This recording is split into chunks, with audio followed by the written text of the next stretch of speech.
وسلموا تسليما اللهم صل على محمد وعلى آل محمد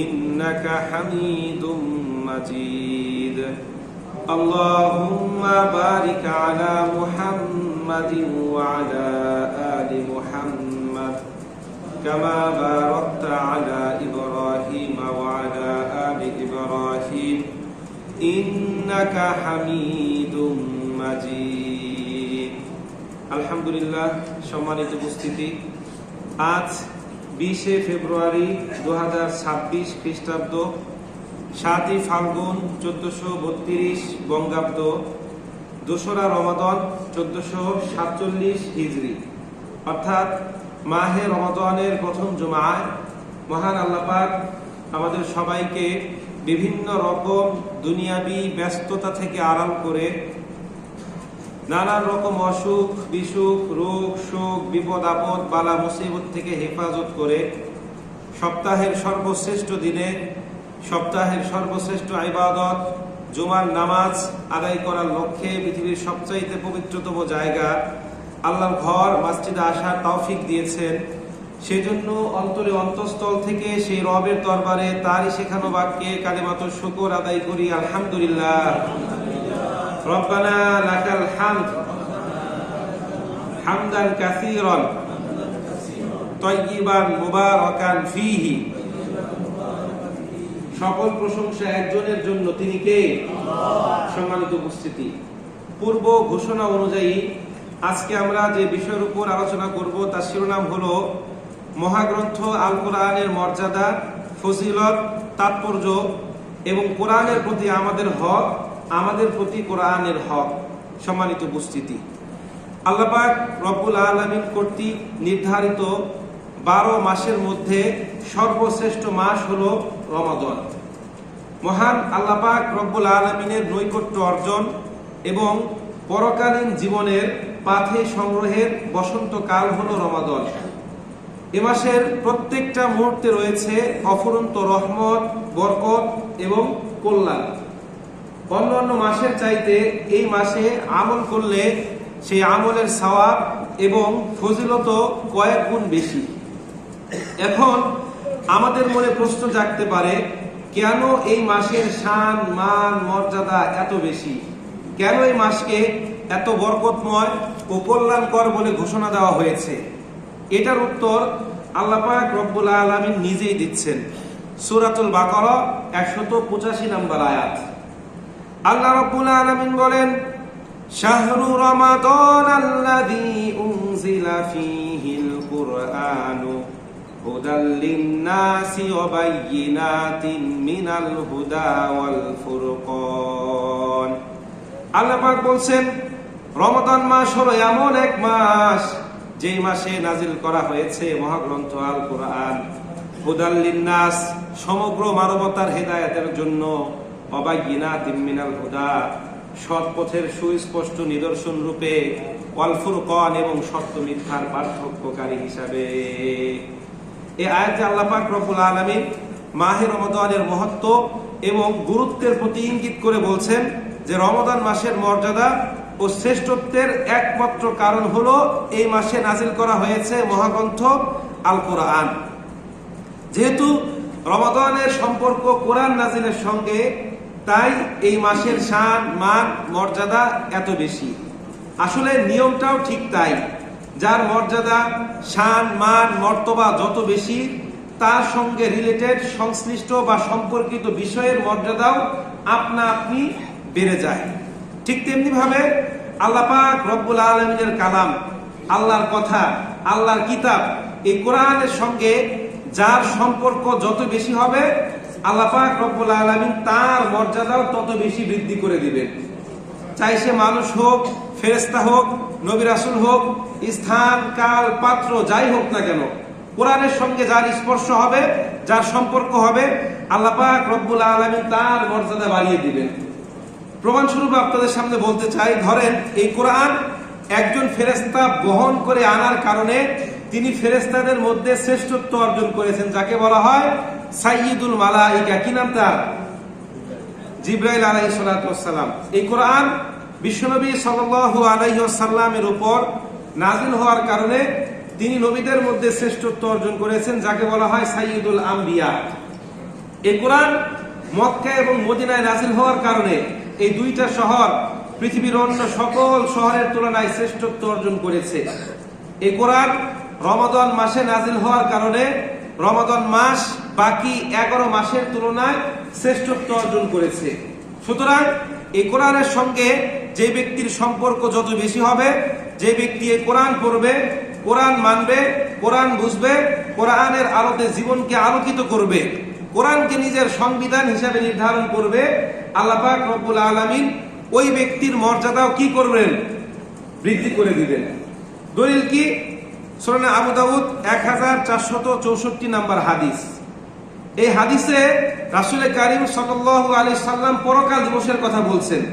আর দুনিয়াতে তো আমরা দেখছি যারা কোরআন পড়ে এরা সবসময় কোথায় থাকে? সামনে না পেছনে? সামনে না পেছনে? এদের মর্যাদা কম না বেশি? এই যে আপনারা নিচে বসেছেন, আমি উপরে বসেছি, এর কারণ কি? আমার কি চোখ 4টা, পাও 10টা, হাত 15টা? তাহলে কেন? আপনারা যেমন আমিও তো তেমন। কিসের বরকতে আল্লাহ পাক আমাকে এখানে বসিয়েছেন? কোরআনের জন্য। আবার নামাজের সময় যারা সামনে থেকে তারাবির নামাজ পড়ে এরা সামনে থাকে কেন? কোরআনের জন্য, ঠিক কিনা? এটা হচ্ছে দুনিয়াটা আমরা দেখি। পরকাল দিবসেরটা রাসূল কারীম সাল্লাল্লাহু আলাইহি সাল্লাম বলছেন, ইকালু লি সাহিবিল কুরআন ইকরা ওয়ারতাকি ওয়ারাত্তিল কামা কুনতা তুরাত্তিলু ফিদ দুনিয়া ফা ইন্না মানজিলাকা ইনদা আখিরি আয়াতিন তাকরাউহা। রাসূল বলছেন পরকাল দিবসে আল্লাহ পাক রব্বুল আলামিন তার বান্দাদেরকে বলবেন, ইকরা ওয়ারতাকি, তুমি পড়ো এবং চড়ো, ওয়ারাত্তিল কামা কুনতা তুরাত্তিলু ফিদ দুনিয়া, যেমনি ভাবে দুনিয়াতে তুমি তারতিলের সঙ্গে তেলাওয়াত করেছিলে, ফা ইন্না মানজিলাকা ইনদা আখিরি আয়াতান তাকরাউহা, কেননা তোমার সর্বশেষ পঠিত আয়াত যেটা হবে সেখানেই হবে তোমার অবস্থান। অনেকে বুঝেন নাই এই হাদিসটা। মুহাদ্দিসিন কিরাম ব্যাখ্যা করছেন দুই ভাবে। প্রথম ব্যাখ্যা হচ্ছে কোরআনের যতগুলো আয়াত জান্নাতের ততগুলো স্তর। পরকাল দিবসে যার যত বেশি আয়াত মুখস্থ তার স্তর হবে তত উঁচুতে। এটা হচ্ছে এক নম্বর ব্যাখ্যা। আরেক দল বলছে যে না, কোরআনের যতগুলো আয়াত জান্নাতে সর্বোচ্চ তত তলা বিশিষ্ট একটা বিল্ডিং থাকবে। যার যত বেশি আয়াত মুখস্থ তার বিল্ডিং হবে তত উঁচু। এখন কারো যদি 50টা থাকে তার বিল্ডিং হবে কয় তলা? 50 তলা। কারো যদি 6232টা থাকে এর বিল্ডিং হবে কয় তলা? 6232টা।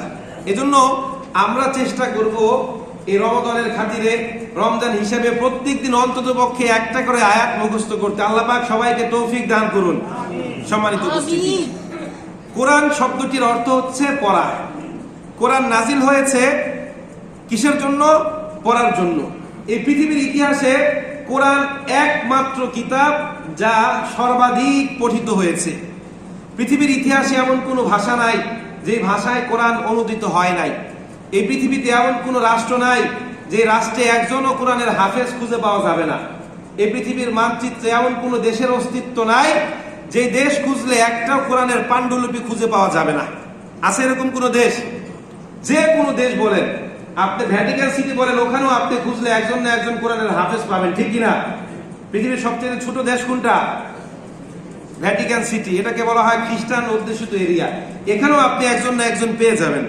তো বলছিলাম কোরআন নাজিল হয়েছে এটা পড়ার জন্য, পড়ে বোঝার জন্য, বুঝে আমল করার জন্য, কোরআনের আলোতে সমাজকে আলোকিত করার জন্য, কোরআন দ্বারা সমাজ, পরিবার, রাষ্ট্র এবং গোটা পৃথিবীটা কি করার জন্য? পরিচালনা করার জন্য। এখন আমাদের মধ্যে একটা ভুল ধারণা আছে যে কোরআন অর্থ না জেনে বললে নাকি কোনো সওয়াব হয় না। এরকম একটা কথা আছে না নাই? দেখবেন একদল অত্যন্ত কনফিডেন্সের সহকারে বলে, আসলে এটা একটা অসত্য কথা। বরং কোরআন না বুঝে পড়লেও সওয়াব আছে, কিন্তু বুঝে বললে দ্বিগুণ সওয়াব। তবে আমাদের উচিত হলো অর্থ বুঝে পড়া। আপনারা বুঝতে পেরেছেন? দেখেন সূরা তিরমিজি 2910 নম্বর হাদিস। রাসূল বলেন, মান করা হারফাম মিন কিতাবিল্লাহ ফালাহু বিহি হাসানাতুন বিআশরি আমসালিহা। রাসূল বলছেন যে ব্যক্তি আল্লাহর কিতাবের একটা হরফ তেলাওয়াত করবে, আল্লাহ পাক তার আমলনামায় 10টা নেকি লিখে দিবেন। সুবহানাল্লাহ পড়েন। এখন কেউ যদি পড়ে আলিফ লাম মিম, তার আমলনামায় কয়টা নেকি হবে? 30টা। এখানে কি অর্থের কথা বলা হয়েছে? তবে আমাদের উচিত হলো অর্থ সহকারে পড়া। আমরা কোরআনের অর্থ জানি না বলেই নামাজের মধ্যে আমাদের মনোযোগ থাকে না। এখন বিষয়টা আরেকটু স্পষ্ট করি। ধরেন আমি বললাম চিং চাং ছুং ছ্যাং চিং চাং, আপনি কিছু বুঝতে পেরেছেন? ধরেন এটা একটা চাইনিজ ভাষা, আমিও জানি না যে চাইনিজ ভাষা, আপনি বুঝেন নাই। এখন এটা বুঝেন নাই বলে আপনি হাসছেন, ঠিক আছে? ধরেন আপনি যদি বুঝতেন, এখন আমি যদি বলি এটার বাংলা অর্থ হচ্ছে একজন মহিলা বাচ্চা প্রসব করা অবস্থায় মারা গিয়েছে, তাকে গুলি করে হত্যা করা হয়েছে, এই কথা শোনার পর কি আপনি হাসবেন না কাঁদবেন? বুঝেন না, আপনি হাসবেন না কাঁদবেন? এই যে আমরা নামাজের মধ্যে কোরআন তেলাওয়াত করি, তখন আপনার মনটা থাকে অফিসের ডেস্কে অথবা ব্যবসায়ের খাতায়, ঠিক কিনা? যদি আপনি কোরআনের আয়াতের অর্থগুলো জানতেন, যখন বদর যুদ্ধের কথা, উহুদ যুদ্ধের কথা, বিভিন্ন এরপর অতীতে নবী রাসূলদের কথা, তাদের মার খাওয়ার কথা আপনি যদি বুঝতেন, তাহলে আপনার মনোযোগ এখানে থাকতো না অন্য জায়গায় থাকতো? এখানে থাকতো না অন্য জায়গায় থাকতো? তাহলে কি কোরআন অর্থ বুঝে পড়া উচিত নাকি উচিত না? এখন কয়জন কোরআনের অর্থ পারেন বলেন তো? সম্মানিত উপস্থিতি, ওলামায়ে কেরাম বলছেন যে সহি শুদ্ধভাবে কোরআন তেলাওয়াত করা প্রত্যেকের জন্য ফরজে আইন, নট ওয়াজিব, নট ফরজ, ফরজে আইন। কি? এখন আমি কাউকে হাত উঠাতে বলবো না, আমরা নিজেরাও জানি আমার তেলাওয়াত সহি শুদ্ধ কিনা, ঠিক কিনা? আমরা নিজেরাও জানি। এরপর অর্থ সহকারে কোরআন তেলাওয়াত করা হচ্ছে ফরজে কিফায়া, কোরআনের তাফসীর জানা হচ্ছে ফরজে কিফায়া। কিন্তু অত্যন্ত দুঃখজনক হলেও সত্য, আজকে বাংলাদেশের ম্যাক্সিমাম পারসন সহি শুদ্ধ করে কোরআন শরীফটা পর্যন্ত পড়তে পারে না। অথচ দেখবে 70 বছর, 80 বছর, 90 বছর হয়ে গিয়েছে, নামাজ পড়তে পড়তে কবরের মধ্যে কালো দাগ পড়ে গিয়েছে, পায়ের টাকনুর পাশে কয়রা পড়ে গিয়েছে, এরকম আছে না নাই? কিন্তু সহি শুদ্ধ করে কোরআন শরীফ তেলাওয়াত করতে পারে না। আজকে আমরা জাগতিক বিষয়ের প্রতি এতটাই ঝুঁকে পড়েছি, দুনিয়াকে এতটাই ভালোবেসে ফেলেছি যে পরকালের বিষয়টা আমাদের মাথায় থাকে না। সব কিছুর আগে দুনিয়া, সব কিছুর আগে কি? দুনিয়া। আজকে আমরা আমাদের ছেলে মেয়েদেরকে জাগতিক জ্ঞান বিজ্ঞান দুনিয়াবী শিক্ষা অর্জনে যতটা তাগিদ, উৎসাহ, উদ্দীপনা দেই, পরকালীন জীবনে মুক্তির জন্য ধর্মীয় জ্ঞান অর্জনের প্রতি তাদেরকে ততটা তাগিদ, উৎসাহ, উদ্দীপনা আমরা দেই না। আমরা মুখে মুখে সবাই নীতি কথা শোনাই, সবাই বলি হ্যাঁ কোরআন শিখতে হবে, হাদিস জানতে হবে, ফিক বুঝতে হবে, হালাল হারাম মেনে চলতে হবে, কিন্তু বাস্তবে আমরা কেউই মানি না। আপনারা বিশ্বাস করেন? আপনারা মানেন? আপনারা মানেন? রোজার মাসে একটা সত্য কথা বলেন, আপনারা মানেন? মানেন না, মানার চেষ্টাও করি না।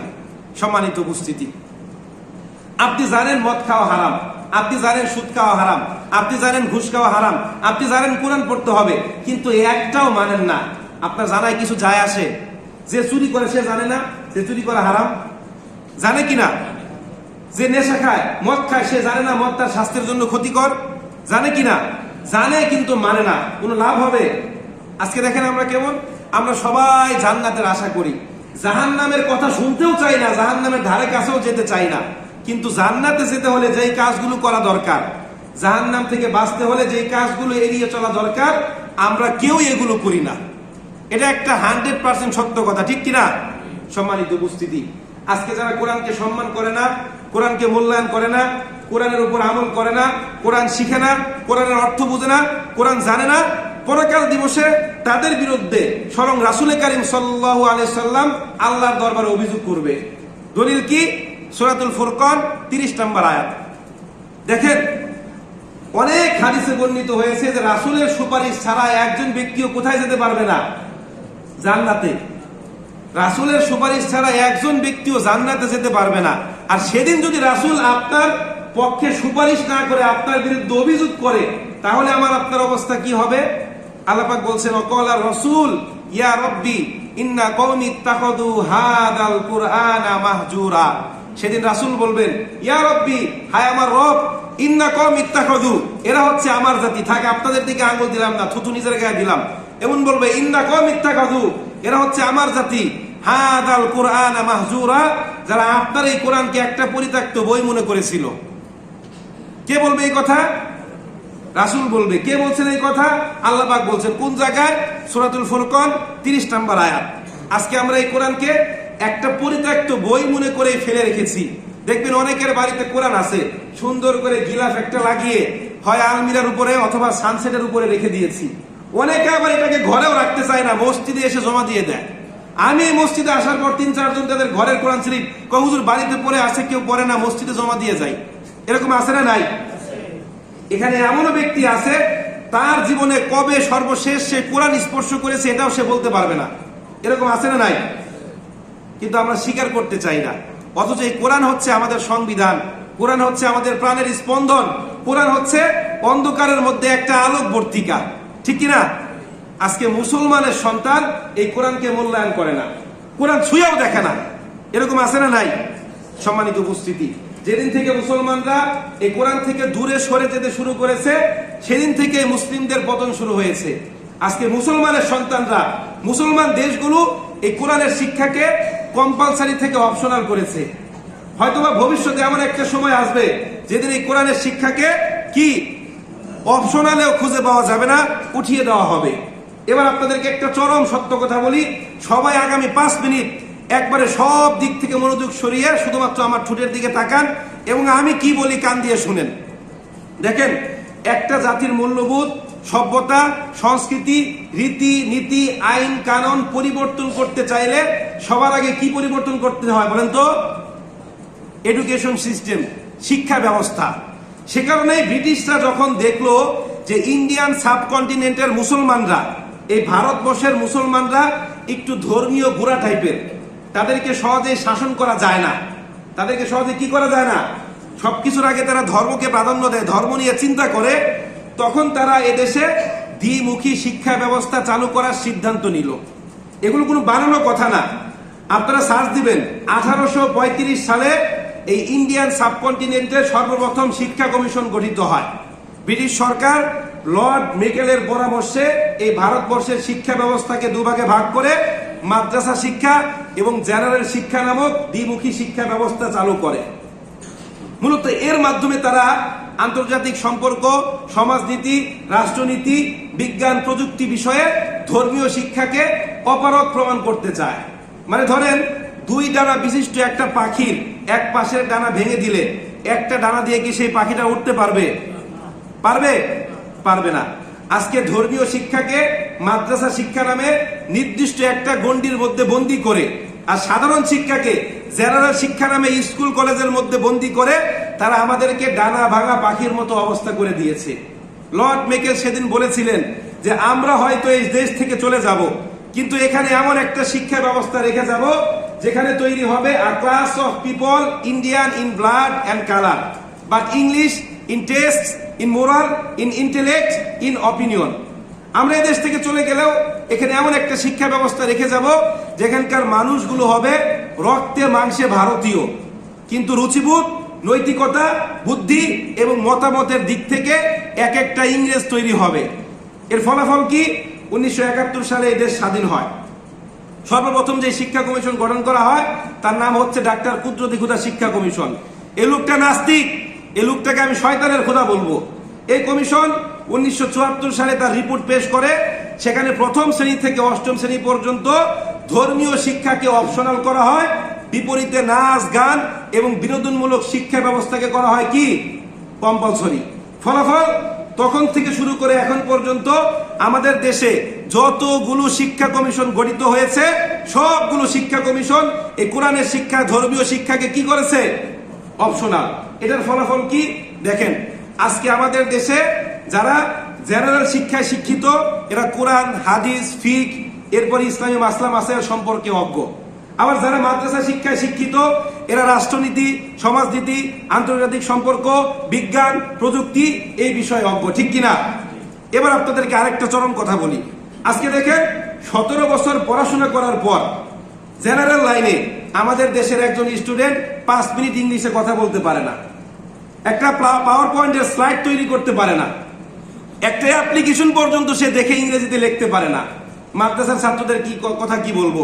তারাও দেখেন 12-14 বছর পড়াশোনা করার পর 5 মিনিট আরবিতে কথা বলতে পারে না। আমি যে আহামরি পারি তাও না, বিকজ আমার রাষ্ট্র ব্যবস্থা, আমার শিক্ষা ব্যবস্থা এটা রাখে নাই, এটার ব্যবস্থা করে নাই, ঠিক কিনা? অথচ আমাদের দরকার ছিল এমন একটা শিক্ষা ব্যবস্থা যেটা তৈরি হবে ধর্ম এবং কর্মের সমন্বয়ে। আপনারা হয়তো অনেকে গুরুত্ব দেন না, আরে আমবাগান মসজিদের ইমাম আর কি বলবে, অথচ এই কথাগুলো আপনারা বড় কোনো শিক্ষা কনফারেন্সেও শুনেন নাই। এগুলো আমি অনেক জায়গায় পড়েছি, বই পড়েছি, গবেষণা করেছি, আপনাদের সামনে বললাম, গত বছরও বলেছি। আমাদের এমন একটা শিক্ষা ব্যবস্থা দরকার যেটা তৈরি হবে কিসের সমন্বয়ে? ধর্ম এবং কর্মের সমন্বয়ে। যে শিক্ষা ব্যবস্থায় শিক্ষা গ্রহণ করার পর চাকরির জন্য আলাদা করে পড়তে হবে না। এই যে বর্তমানে দেখেন মাস্টার্স পাস করার পর আবার চাকরির জন্য 2-3 বছর পড়াশোনা করতে হয়, ঠিক কিনা? কোরআনের একটা আয়াত সহিশুদ্ধভাবে পড়তে পারে না। এটা কি খুব বেশি কিছু করা দরকার? যদি 3য় শ্রেণী পর্যন্ত ধর্মীয় শিক্ষাকে বাধ্যতামূলক করা হয়, তাহলে দেখবেন অনেকে কোরআন শরীফ পড়তে পারছে। ক্লাস 5 পর্যন্ত কিছু হাদিস থাকে, এরপর মেট্রিক পর্যন্ত কিছু ফিকহের মাসলা মাসাইল থাকে, দেখবেন যে আপনারা এক একজন ইমাম হতে পারবেন, আপনারাও এখানে বসে লেকচার দিতে পারবেন। কিন্তু রাষ্ট্র ব্যবস্থা এগুলো রাখে নাই। সম্মানিত উপস্থিতি, তো বলছিলাম লর্ড মেকেলের কথা। এরপর আসেন সাবেক ব্রিটিশ প্রধানমন্ত্রী উইলিয়াম গ্ল্যাডস্টোন। সে ব্রিটেনের পার্লামেন্টে দাঁড়িয়ে একটা কথা বলেছিলেন, সেটা একটু পরে বলছি। এটা একটু পরে বলার কারণ কি, আজকে আমরা ধর্মকে শুধুমাত্র মসজিদ, মাদ্রাসা, ধর্মীয় প্রতিষ্ঠান এগুলোর মধ্যে সীমাবদ্ধ করে রেখেছি, যার ফলে আমাদের পরিবার, সমাজ, রাষ্ট্র এবং বিশ্ব থেকে ধর্ম আস্তে আস্তে কি হচ্ছে, বিলীন হয়ে যাচ্ছে। তো এবার আসেন উইলিয়াম গ্ল্যাডস্টোন কি বলেছিলেন। সে বলেছিলেন, so long as this book remind with Muslim in that countries and they followed and respected them, the British would never be able to dominate them. তিনি বলেছিলেন যতদিন পর্যন্ত মুসলমানরা এই বইটাকে মানবে, এটাকে সম্মান করবে, এটার আইন কানুন নিয়ম নীতি মেনে চলবে, the British would never be able to dominate them. ব্রিটিশরা ততদিন পর্যন্ত তাদেরকে কি করতে পারবে না, শাসন করতে পারবে না। কিন্তু আজকে আমরা কোরআনকে রেসপেক্ট করছি, আপনি আমাকে সম্মান করে ওই 10 মাইল উপরে উঠালেন, উপরে ওঠেন, এটা আমার কোনো লাভ হয়েছে? আপনি কোরআনকে সম্মান করে ঘরের উপরে রেখে দিয়েছেন, এটা পড়েন না, মানেন না, আইন কানুন প্রতিষ্ঠার চেষ্টা করেন না, এটা উপরে রাখলে কোনো লাভ হবে? সম্মান মানে কি উপরে রাখা? আপনি আমাকে সম্মান করে মিম্বার আরো বড় বানালেন, কিন্তু আমার পরিবার খেতে পারে না, এই সম্মানে কিছু যায় আসে? সম্মান মানে কি শুধুমাত্র উপরে ওঠানো আর সালাম দেওয়া আর হুজুর থেকে সালাম আলাইকুম, এটাই কি সম্মান? সম্মানের প্রকৃত তাৎপর্য কি বলেন তো, আপনারা বুঝেন? সম্মান মানে কি আমরা বুঝি না, এটাই হচ্ছে সবচেয়ে বড় কথা। সম্মান মনে হচ্ছে প্রাপ্য অধিকার তাকে যথাযথভাবে বুঝিয়ে দেওয়া, এটাই হচ্ছে সম্মান। কোরআনের সম্মান কি? কোরআন চুরু খাওয়া, রেখে দেওয়া? কোরআনের সম্মান হচ্ছে কোরআন পড়া, বুঝা, মানা, কোরআনের আইনগুলো কি করা? বলেন, কোরআন আইনগুলো কি করা? প্রতিষ্ঠা করা। দেখেন আজকে যারা কোরআনের জ্ঞান অর্জন করে না, যাদের অন্তরগুলো কোরআন শূন্য, কোরআন পড়ে না, বুঝে না, মানে না, এদের সম্পর্কে রাসূল কি বলছেন? কিতাবে নাম সূরা তিরমিজি, হাদিস নাম্বার 2913। রাসূল বলেন, ইন্নাল্লাযী লাইসা ফি জাওফিহি শাইউম মিনাল কুরআন কাল বাইতিল খারিব। যে ব্যক্তির অন্তরে কোরআন নাই, ওই ব্যক্তির অন্তর হচ্ছে একটা ফাঁকা, ভ্যালিড, শূন্য ঘরের মতো, উজাড় ভিটার মতো। এবার আপনাদের কাছে একটা কমন প্রশ্ন, বলেন তো ফাঁকা ঘরের মধ্যে কি থাকে? একটা ঘরের মধ্যে অনেকদিন কোনো মানুষ থাকে না, এখানে কি থাকে বলেন তো? সাপ, বিচ্ছু, কীট পতঙ্গ, বদ, জিন, শয়তান, ঠিক কিনা? এখন যেই ব্যক্তির অন্তরে কোরআন নাই, তার অন্তর থেকে কি ভালো কিছু বের হবে? আপনারা বুঝেন নাই, তার অন্তর থেকে ভালো কিছু বের হবে? যত সব শয়তানি, বদমাইশি আর বাজে চিন্তা তার অন্তর থেকে বের হবে, ঠিক কিনা? এই যে গত 1 সপ্তাহ আগে আমাদের দেশে ত্রয়োদশ জাতীয় সংসদ নির্বাচন অনুষ্ঠিত হয়েছে, ঠিক কিনা? আচ্ছা বলেন তো, বাংলাদেশে সাংসদ কয়জন? মেম্বার অফ পার্লামেন্ট কয়জন? 300 জন। এই দেশে মুসলমান কত শতাংশ? 91%। ধরেন আমাদের দেশে যদি এমন কোন নিয়ম নীতি থাকতো যে কোরআনের আহকাম সম্পর্কিত আয়াত কয়টা আপনারা জানেন? কোরআনে আহকাম রিলেটেড আয়াত কয়টা, যেগুলোতে আল্লাহ পাক আদেশ নিষেধের কথা বলেছেন? 500। কয়টা? 500। যদি আমার দেশে এমন কোন নীতি নির্ধারণ করা থাকতো যে যারাই সাংসদ হবেন, মেম্বার অফ পার্লামেন্ট, সংসদে যাবেন, প্রত্যেকের অ্যাটলিস্ট এই যে 500 আয়াত, এই 500 আয়াতের অর্থ জানা লাগবে, একটা সিলেবাস থাকতো, তাদেরকে কোরআন জানা লাগবে, হালাল হারাম জানতে হবে, ধর্মীয় বেসিক কনসেপ্ট তাদেরকে রাখতে হবে, তাহলে তাদের থেকে ধর্ম বিদ্বেষী কোনো আইন পাশ হতো? আপনি যে দল করেন ডাজেন্ট ম্যাটার, কিন্তু আমরা ধর্মের চাইতে দলকে বেশি প্রাধান্য দিই। এই কারণে মাঝে মাঝে হুজুরের কথা যদি আমার দলের বিরুদ্ধে যায়, তখন হুজুরকে নির্দিষ্ট একটা দলের এজেন্ট বানিয়ে দেয়, ঠিক কিনা? হ্যাঁ, এগুলো আমরা করি, খুব ভালো পারি। আমি দেখেছি যে বাংলাদেশের ম্যাক্সিমাম পার্সন ধর্ম চেয়ে তার দলকে বেশি পছন্দ করে। এজন্য ধর্ম নিয়ে যখন তার দল কিছু বলে সে চুপ থাকে, কিন্তু তার দল সম্পর্কে যখন হুজুররা সমালোচনা করে তখন সে হুজুরের বিরুদ্ধে লাগে, ঠিক কিনা? সম্মানিত উপস্থিতি, আজকে আমাদের দেশে যারা সংসদে যায়, এরা কোরআনের মিনিমাম ন্যূনতম জ্ঞানটুকু রাখে না। আমরা এমন সাংসদও দেখেছি তারা বই ধরে রিডিংটা পর্যন্ত পড়তে পারে না, অথচ এরাই আমাদেরকে কি করে? নেতৃত্ব দেয়। আমরাই 500-1000 টাকার বিনিময়ে এদেরকে ভোট দিয়ে সংসদে পাঠিয়েছি, ঠিক কিনা? আপনারা ভোট না দিলে তারা গিয়ে যেতে পেরেছে? বলেন, যেতে পেরেছে? যাই হোক, ওই দিকে আর না গেলাম। তো বললাম কি, যে কোরআন শুধুমাত্র ইহকালে চড়তে ফিরতে আপনাকে সাহায্য করবে না, আপনাকে নীতি নৈতিকতায় শুধু শিক্ষা দিবে না, বরং পরকালের দিবসে আপনাকে কঠিন মুসিবত থেকে বাঁচিয়ে জান্নাতের উঁচু মাকামে পৌঁছে দিবে। দলিল কি? দলিল হচ্ছে সহিহ ইবনে হিব্বান 124 নম্বর হাদিস। হাদিসের বর্ণনাকারী হযরত জাবের ইবনে আব্দুল্লাহ রাদিয়াল্লাহু তাআলা আনহু, তিনি বলেন, ক্বালা রাসূলুল্লাহ সাল্লাল্লাহু আলাইহি সাল্লাম, আল কুরআনু শাফিউন মুশাব্বিউন ওয়া মা হিল্লুন মুসাদ্দাকুন ইলা আখিরিল হাদিস। সময় স্বল্প। রাসূল এই হাদিসের মধ্যে বলছেন যে কোরআন হচ্ছে শাফায়াতকারী, যার সুপারিশ কবুল করা হবে। কোরআন হচ্ছে সত্যায়নকারী, যার সত্যায়ন মেনে নেওয়া হবে। সত্যায়ন বুঝেন তো? অ্যাটেস্ট করা।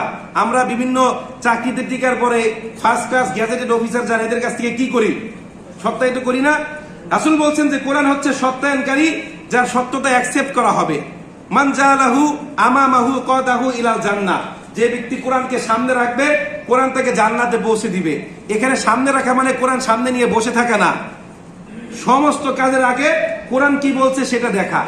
ওয়ামান জাআলা খালফা যহরিহি কাদাহু ইলাল নার। আর যে ব্যক্তি কোরআনকে পেছনে রাখবে, কোরআন তাকে কি করবে? জাহান্নামের মধ্যে কি করবে? নিক্ষেপ করবে। সুতরাং এখান থেকে বুঝতে হবে, এই কোরআনই মানুষকে সম্মানিত করে, আবার কোরআনই মানুষকে লাঞ্ছিত, অপমানিত, অপদস্থ করবে। দলিল কি? সহিহ মুসলিম 817 নম্বর হাদিস। রাসূল বলছেন, ইন্নাল্লাহা ইয়ারফাউ বিহাদাল কিতাবি আকওয়ামান ওয়া ইয়াদউ বিহা আখিরিন, আও কামা ক্বালা আলাইহিস সালাতু ওয়াস সালাম। রাসূল বলছেন যে আল্লাহর এই কোরআন কিছু মানুষকে উঁচু মাকামে পৌঁছে দিবে, আবার কিছু মানুষকে লাঞ্ছিত, অপমানিত, অপদস্থ করবে। এবার আসেন যে এই কোরআন কেন এত সম্মানিত, এই কোরআন কেন এত তাৎপর্যপূর্ণ, কোরআনের মর্যাদা কেন এত বেশি, এটাই তো আমরা জানার চেষ্টা করি। দেখেন, 1 নম্বর বৈশিষ্ট্য হচ্ছে এটা একটা পারপেচুয়াল বা চিরন্তর গ্রন্থ। চিরন্তর মানে কি? অতীতের যত আসমানি কিতাব ছিল সেগুলো নির্দিষ্ট সময়, নির্দিষ্ট সীমা এবং নির্দিষ্ট ভৌগোলিক জনসীমায় বেষ্টিত জনমানুষের জন্য হেদায়েতের উৎস। কিন্তু কোরআন নির্দিষ্ট কোনো জাতি, নির্দিষ্ট কোনো জায়গা, নির্দিষ্ট কোনো সময় নয়, বরং রাসূলের যুগ থেকে শুরু করে এখন পর্যন্ত যত মানুষ পৃথিবীতে এসেছে, ভবিষ্যতে যারা আসবে, সবার জন্য কি?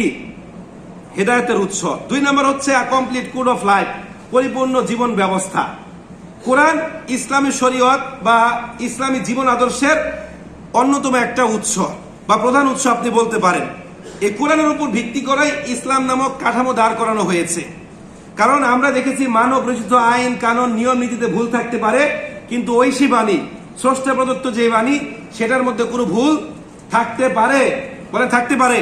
আজকে আপনি একটা আইন করলেন, দেশের 500 জন সুশিক্ষিত মানুষ নিয়ে তৈরি করলেন, আবার 50 বছর পর এটা আপনার কাছে সেকেলে মনে হবে, অকেজো মনে হবে। এটা পরিবর্তনের দরকার হতে পারে, ঠিক কিনা? কিন্তু কোরআনের আইন এটা কখনোই পরিবর্তন করা লাগবে না। এরপর 3 নম্বর হচ্ছে একমাত্র অবিকৃত গ্রন্থ। মানে যখন কোরআন নাজিল হয়েছে তখন যেমন ছিল এখনো তেমন আছে, কিয়ামত পর্যন্ত থাকবে। এটার কোনো পরিবর্ধন, সংকোচন, সংযোজন, বিয়োজন, পরিমার্জন, সম্পাদনার কোনো কি নাই, দরকার নাই। আল্লাহ পাক বলছেন, ইন্না নাহনু নাযালনা যিকরা ওয়া ইন্না লাহু লাহাফিজুন।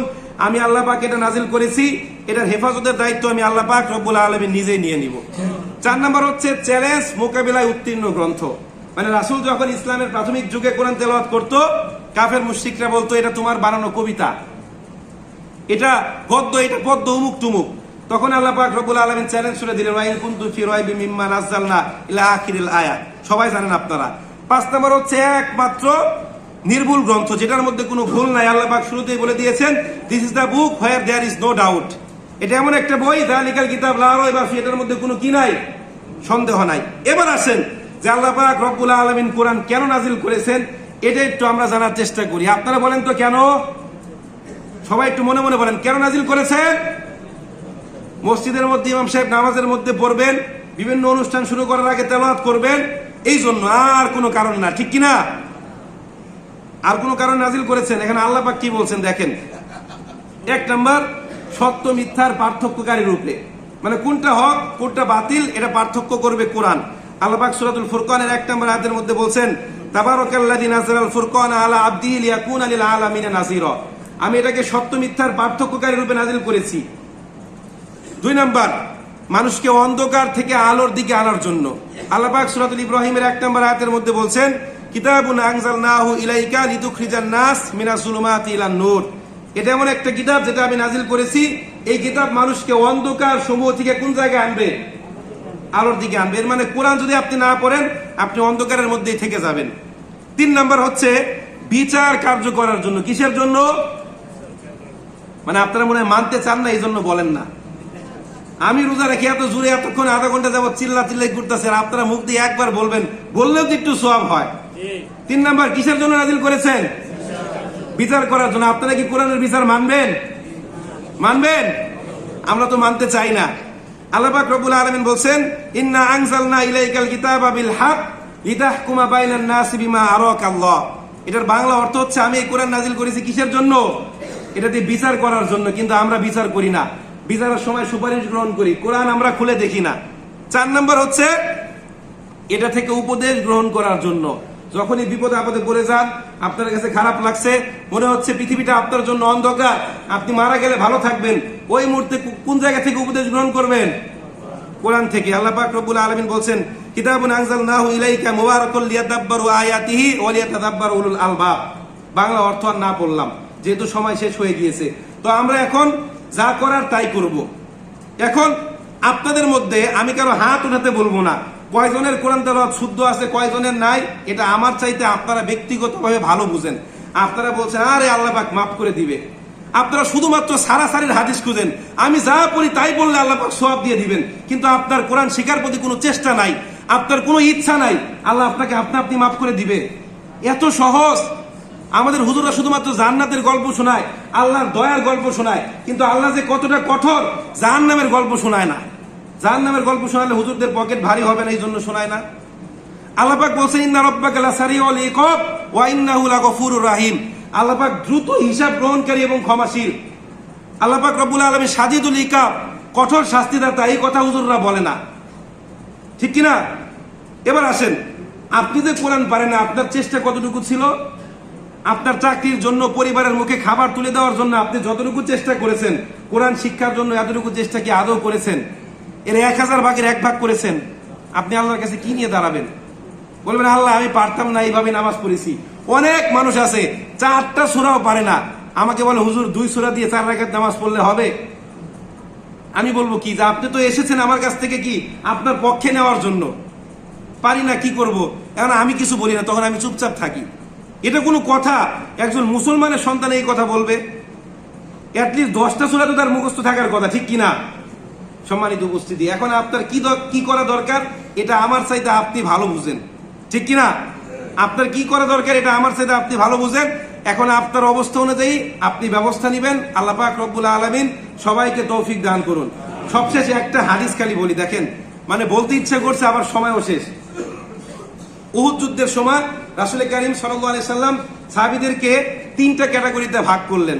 একটা ক্যাটাগরি যারা যুদ্ধ করবে, আরেকটা ক্যাটাগরি যারা যুদ্ধ করবে না, যুদ্ধের ময়দানে তাদেরকে মালামাল সরবরাহ করবে, আরেকটা ক্যাটাগরি এরা কিছুই করবে না, মূলত এরা হচ্ছে অক্ষম। তো তখন একজন লোলা সাহাবী, তার একটা পাও নাই, সে দাঁড়িয়ে বলল, ইয়া রাসূলুল্লাহ, আপনি কি আমাকে যুদ্ধ থেকে বঞ্চিত করবেন? রাসূল বলছে, তোমাকে তো আল্লাহ পাক ফুরসাত দিয়েছেন, তোমার তো পা নাই, তুমি তো চাইলে যুদ্ধ অংশগ্রহণ করা থেকে বিরত থাকতে পারো, আল্লাহ পাক তোমাকে সওয়াব দিয়ে দিবেন। সে বলছে, ইয়া রাসূলুল্লাহ, আপনি কি আমাকে শহীদ হওয়া থেকে বঞ্চিত করতে চান? আমি রোজা রেখেছি, আমি চাচ্ছি আমার ছেলের সঙ্গে জান্নাতে গিয়ে ইফতার করব, আপনি কি এই অবস্থায় আমাকে বঞ্চিত করতে চান?